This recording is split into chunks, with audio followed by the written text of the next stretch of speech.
the boy on stage said. My dad was supposed to come home, but... And Simon Cowell had to stand up from the judge's desk. America's Got Talent. Tuesday night. Season 17. The Pasadena Civic Auditorium packed with 3,000 people expecting the usual mix of talent, tears, and triumphs. Simon Cowell sat at the judge's desk in his signature black shirt, arms crossed, that familiar expression of skeptical anticipation on his face. He judged thousands of acts over the years. Singers, dancers, magicians, comedians. He'd seen everything. Heard every sob story. Witnessed every emotional manipulation. He'd built his reputation on being the judge who couldn't be swayed by sentiment, the one who demanded excellence over excuses. But sometimes, a 12-year-old boy walks onto your stage and says something that destroys every wall you've ever built. The boy's name was Ethan Miller. Small for his age, wearing a button-down shirt that was slightly too big for him, jeans, and sneakers that had seen better days. He walked to center stage clutching a microphone in both hands like it was the only thing keeping him upright. Host Terry Crews greeted him with his usual warmth. Hey there, young man! What's your name? Ethan. Ethan Miller. His voice was quiet, nervous. And how old are you, Ethan? 12. 12 years old. And what are you going to do for us today? Ethan looked down at the microphone, then up at the judge's table. Directly at Simon. I'm going to sing a song. For my dad. Terry smiled. That's beautiful. Is your dad here tonight? And that's when Ethan said the words that changed everything. My dad was supposed to come home, but he didn't make it. The audience went silent. Terry's smile faltered. At the judge's table, Simon's arms uncrossed slowly. Simon Cowell has seen thousands of talents over the years, but none of them started like this, a 12-year-old boy said. My dad was supposed to come home, but... And Simon had to stand up from the judge's desk. Terry crouched down slightly, microphone still in hand, his voice gentle. Ethan, what do you mean he didn't make it? Ethan's grip on the microphone tightened. He was a firefighter. He went to work on April 3rd. There was a building fire downtown. They said it was a routine call. But the building collapsed. My dad and 3 other firefighters, they didn't come home. The auditorium went completely still. 3,000 people holding their breath. The cameras stayed locked on Ethan's face, capturing the way his jaw trembled as he fought to keep speaking. That was 8 months ago. Ethan continued, his voice cracking. My mom said I should audition because Dad always loved when I sang. He'd make me sing while he was cooking dinner or working in the garage. He said I had a gift. He said. Ethan stopped, swallowing hard. He said that when I was old enough, he'd bring me here. To this show. He promised we'd do it together. At the judge's table, Howie Mandel had his hand over his mouth. Heidi Klum was crying openly. Sofia Vergara was gripping the desk edge.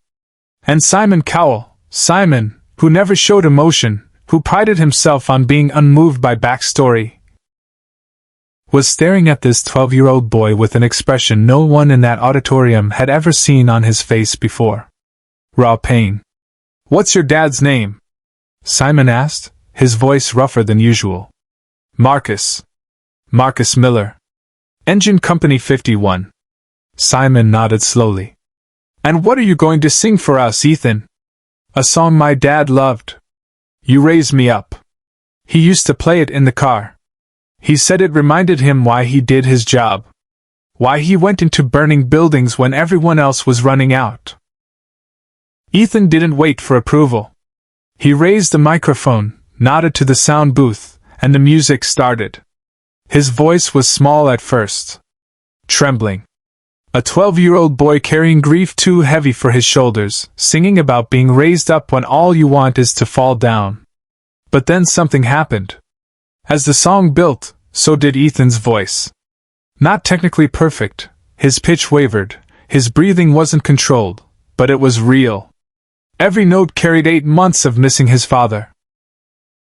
Every word was a prayer and a goodbye and a promise all at once. The audience was crying. Not politely dabbing at eyes. Actually crying. 3,000 strangers united in witnessing a child's grief transformed into something beautiful and unbearable. And Simon Cowell, sitting at the judge's desk with his pen in his hand and his usual composure intact, felt something crack inside his chest. Subscribe and leave a comment, because the most powerful part of this performance is still ahead. Simon had lost his father when he was young. Not as young as Ethan, but young enough to remember the hollow feeling of a world that kept spinning when it should have stopped. He never talked about it publicly. Never used it as currency in interviews or speeches. It was his private pain, locked away where it couldn't be weaponized or commodified. But watching Ethan sing, watching this boy stand alone on that massive stage and pour his broken heart into a microphone, Simon felt every locked door inside himself rattle. Ethan reached the final chorus. His voice cracked on the high note, but he pushed through it, tears streaming down his face, still singing because stopping would mean admitting his father was really gone. The music faded. Ethan lowered the microphone, wiping his eyes with his sleeve, looking small and exposed under the stage lights. The audience erupted. Standing ovation. Thunderous applause. People weren't just clapping. They were shouting, crying, reaching toward the stage like they could somehow comfort this child through sheer collective will. Terry Crews was crying. Howie had his head in his hands. Heidi was sobbing. Sophia was trying to compose herself and failing. And Simon was standing. He'd stood up during the final chorus without realizing it. His chair pushed back. His pen dropped on the desk. His hands gripping the desk edge like it was the only thing keeping him upright. The applause began to die down. Terry gestured for quiet. "Judges, I think we need to hear from you." "Howie?" Howie shook his head. "I can't. Ethan, your dad would be so proud of you. That took more courage than anything I've ever seen on this stage." Heidi nodded, wiping her eyes. "You are so brave. So brave. Your father's love is in every note you sang." Sophia leaned forward. "Mi amor, you broke my heart and put it back together at the same time." "Thank you for sharing that with us." Terry turned to Simon. "Simon?" Simon was still standing. He looked at Ethan, at this 12-year-old boy who had just turned his grief into something transcendent, and he made a decision. He walked around the judge's desk. Backstage, producers were begging him to continue, but he didn't. The control room erupted. What is he doing? Simon never leaves the desk. Do we cut? Do we follow him? Director, keep rolling. Whatever this is, we're capturing it. Simon walked across the stage floor toward Ethan. The audience went silent again, confused, uncertain what they were witnessing. Simon Cowell didn't do this. He didn't leave his position. He didn't break protocol. But he was doing it now. He stopped in front of Ethan, who looked up at him with wide eyes, still clutching the microphone. "Ethan," Simon said quietly, "how long has it been since your dad died?" 8 months and 11 days. Simon nodded. "And you came here alone?" "Where's your mom?" "She's in the audience. She didn't want to come backstage. She said this was my thing with Dad." Simon looked out at the dark auditorium, at the sea of faces he couldn't quite see. "Mrs. Miller, if you can hear me, I need you to come down here. Please." There was movement in the audience. A woman in her late 30s, blonde hair pulled back, wearing a simple dress, stood up and made her way down the aisle. Security helped her onto the stage. She looked terrified and confused and grateful all at once. Simon gestured for her to stand beside Ethan. She wrapped her arm around her son's shoulders. "Mrs. Miller," Simon said, his voice carrying through the theater, "I need to tell you something. And I need everyone here to hear it." He turned to face the audience, breaking every rule of how judges behave during auditions. "I lost my father when I was young," Simon said. The words felt strange coming out of his mouth after years of keeping them locked away. Not the same way Ethan lost his. But loss is loss. And I remember the feeling that the world should stop. That everyone should acknowledge that something irreplaceable was gone. His voice was steady but rough, like he was dragging the words up from somewhere deep. I've sat at that desk for years judging talent. Deciding who's good enough, who's ready, who deserves a chance. And I've prided myself on not being swayed by backstory. On judging the performance, not the person. He looked at Ethan. But Ethan, what you just did wasn't a performance. That was testimony. That was witness. That was a son honoring his father the only way he knows how, by being brave when everything in you wants to break. Simon crouched down, eye level with Ethan. Your dad can't be here to see this. But I promise you, wherever he is, he saw it. And he's proud. Not because you sang perfectly, you didn't. But because you showed up. Because you stood on this stage and turned your pain into something beautiful. Ethan's face crumpled. He fell against his mother, sobbing. She held him, crying too, while 3,000 people witnessed this moment of raw, unfiltered grief. Simon stood up and walked to the judge's desk. He looked at the other judges. We don't need to vote, he said. This isn't about competition. He raised his hand and slammed it down on the golden buzzer. But what happened next, no one in the theater, or watching at home, could ever forget. Golden confetti exploded across the stage. The audience went absolutely wild, screaming, crying, standing, applauding until their hands hurt. But this wasn't celebration. This was catharsis. This was 3,000 people saying, we see you, we honor your grief, we won't let your father be forgotten. Ethan looked up at the falling confetti, at the lights, at Simon standing at the judge's desk with tears on his face that he wasn't bothering to hide. Simon walked back to the stage one more time. He took off his watch, an expensive piece he'd worn for years, and handed it to Ethan.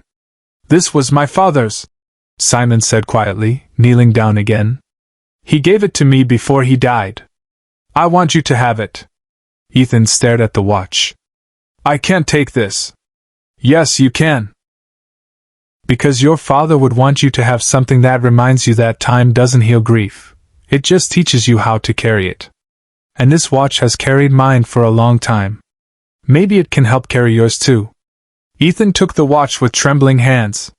His mother was crying so hard she could barely stand.